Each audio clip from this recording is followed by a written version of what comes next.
This happened last summer. The man killed in Berlin was a Chechen national, but also had a Georgian passport. He was 40 years old. He was shot by a cyclist in the back of the head in Tiergarten Park. He's been named as Zelimkhan Kangoshvili. He's said to have fought with anti-Russian separatists in Chechnya, was quite a senior figure in the movement, and he fled to Germany a few years ago after surviving an assassination attempt in Tbilisi. Now, shortly after the murder, a suspect was arrested. He's still in detention. He was allegedly seen dumping a bike and a weapon into the river. The case has, though, escalated now since the federal prosecutor got involved. And why? Because they see evidence, they say, links this directly to the Russian state. They believe this was either ordered by Moscow or by Russia's autonomous Chechnya Republic. And they accuse the Russians of not cooperating at all, which they say adds to the suspicions. Now, they've now expelled these two diplomats, and Angela Merkel said this was justified because of the Russian stance. So the finger quite clearly being pointed at Russia.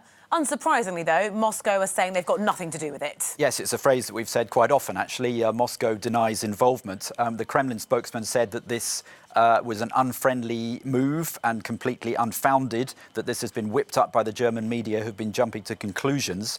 But the prosecutors say that the suspects travelled on false Russian papers. Moscow says they were genuine. The documents are said to show a link to Russia's defense ministry.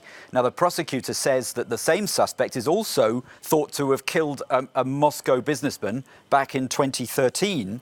The investigative site Bellingcat says that the suspect is indeed the same, and they say that information on him has been erased from Russian databases.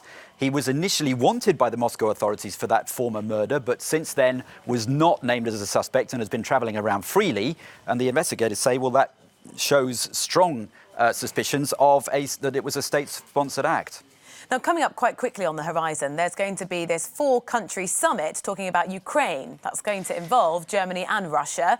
Potential to be quite awkward. You know, what are the implications of this case? Yes, tricky timing. In just a few days, the regular four-day summit, including Germany and Russia. You can imagine what it's going to be like sitting around the table.